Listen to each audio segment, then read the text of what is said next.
आज नरेश जी मीणा से मिलने के लिए आया था। मेरी डिप्टी साहब से, जेलर साहब से बात भी हुई थी और इन्होंने मुझे कह दिया आ जाओ मिल लो, कोई दिक्कत नहीं। अभी आप मना कर रहे हैं। मैं डीजी साहब से भी बात कर रहा था, डीजी गोविंद गुप्ता जी से बात हो नहीं पाई मेरी। नरेश जी मीणा कोई आतंकवादी नहीं है, छात्र नेता रहे हैं, जनप्रतिनिधि है, जनता इनको पसंद करती है। ये बाई इलेक्शन मैंने भी लड़ा था यहाँ से और इस चुनाव के अंदर हमने भी बढ़िया चुनाव लड़ा, नरेश ने चुनाव अच्छा लड़ा। सरकार ने जम के अपनी मशीनरी का दुरुपयोग किया और उसके बाद ये गलत तरीके से मशीनरी का बेजा दुरुपयोग करके हम लोगों को हराने का काम किया। कांग्रेस तो हमारे साथ फाइट में थी। अरे क्या हो गया, कांग्रेस तो हमारे साथ फाइट में नहीं थी हमारे साथ। ये तीसरे नंबर की लड़ाई लड़ रही थी कांग्रेस सभी जगह। और जिस तरीके से 3 महीने से आज इस जेल के अंदर डाल रखा है, 3 महीने से छोटा सा लपड़ थप्पड़ का सा मामला था जिसमें संगीन धाराएं लगा दी, ईवीएम का राजकारी का वादा का लगा दिया और एसटीएम ने जिसने गलती की उसके खिलाफ कोई कार्रवाई नहीं। आज नौजवानों के साथ जगह जगह उठा उठा के पुलिस दबिश दे रही है, नौजवानों को उठा के जेल में डाला जा रहा है। ये भजनलाल सरकार की अन्याय की पराकाष्ठा है और आज लगभग 3 महीने 13 तारीख को हो जाएंगे जेल में डाले हुए उनको। और उसके बावजूद ये जिस तरीके से सरकार ने पुलिस ने और लोगों के घर तोड़ दिए, लोगों की गाड़ियां जला दी, लोगों के साथ मारपीट की, ये सारा इस लोकतंत्र में इन चीजों के लिए कोई जगह नहीं है। ये डबल इंजन की सरकार जिस तरीके से दादागिरी कर रही है, तानाशाही कर रही है, इनके खिलाफ आज मैं मिलने के लिए आया था। सिर्फ सामान्य मिलना चाह रहा था, कोई टेररिस्ट नहीं है, मिलना चाह रहा था। और उस मिलने के मामले के अंदर जिला साहब ने जो किया इसका मुझे पता नहीं क्यों नहीं मिलने दे रहे। मैं तो ये छात्र नेता रहे हमारे साथ, हमारे जूनियर है और मिल के चला जाता है। आतंकवादी थोड़ी है, जनप्रतिनिधि है। डेमोक्रेसी के अंदर, लोकतंत्र के अंदर इन चीजों के लिए कोई स्थान नहीं होता। हम इसके खिलाफ प्रोटेस्ट करेंगे। विधानसभा का घेराव 25 तारीख को, उससे पहले भी मैं अभी बात कर रहा हूं लोगों से। अब इसके खिलाफ पदयात्रा निकालेंगे उड़ियारा से, यहां से और जयपुर तक। और सरकार की इस जो ये दमनकारी नीतियां हैं, जो नौजवानों को रोजगार की बजाय मुकदमे लगा रहे हैं, इस सरकार की दमनकारी नीति के खिलाफ हमें इनकी ईंट से ईंट बजाने का काम करेंगे। और मैं यदि ये ऐसी बात होती तो मैं 300 किलोमीटर से चल के आया हूं, अब 300 किलोमीटर वापस आऊंगा।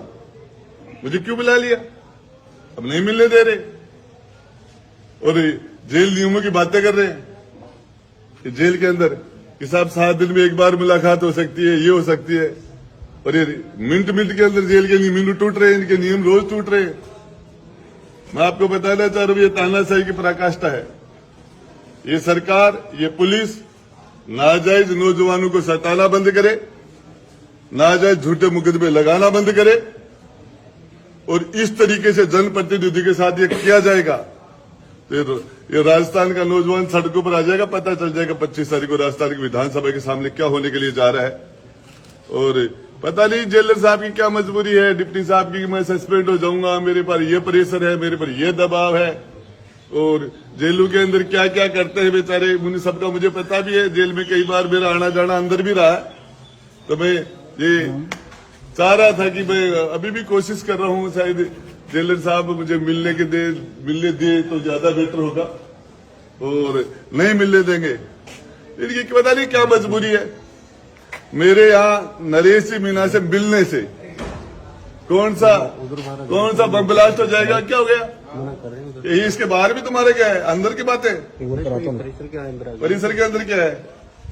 अंदर नहीं जाने दो, वहां लगा दो ना बैरिंग, वहां लोग लगा दो, ऐसे थोड़ी होगा।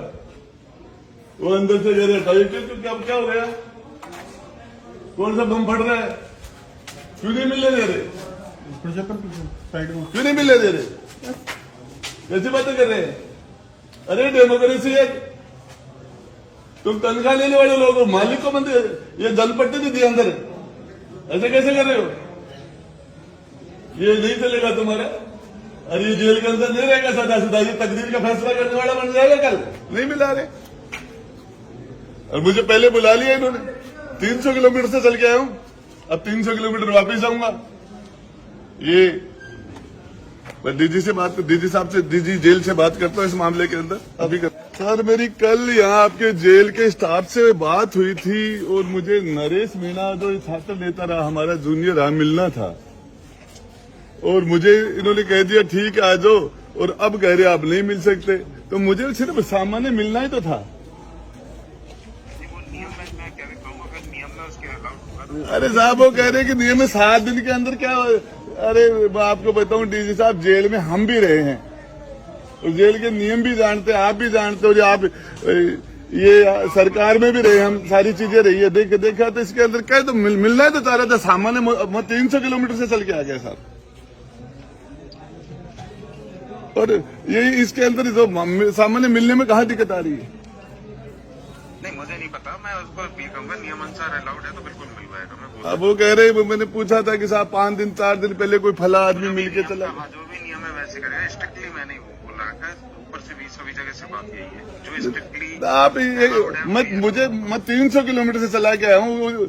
सामान्य आपके पर वो डीजी आपके जेलर साहब को बैठा देना, उनके सामने बात कर लेंगे, कोई आतंकवादी थोड़ी है। ठीक है, राजनीति के अंदर चलती रहते ऐसी चीजें। साहब बोलना, आप निवेदन करना मैं आया हूँ, 300 किलोमीटर चला गया हूँ डीजी साहब।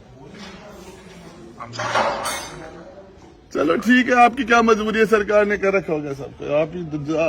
आप डीजी जेल भी हो सकते हैं, डीजीपी भी हो सकते हैं, लेकिन डीजी जेल बैठो, आपकी तो मजबूरी है ही। DGP sorry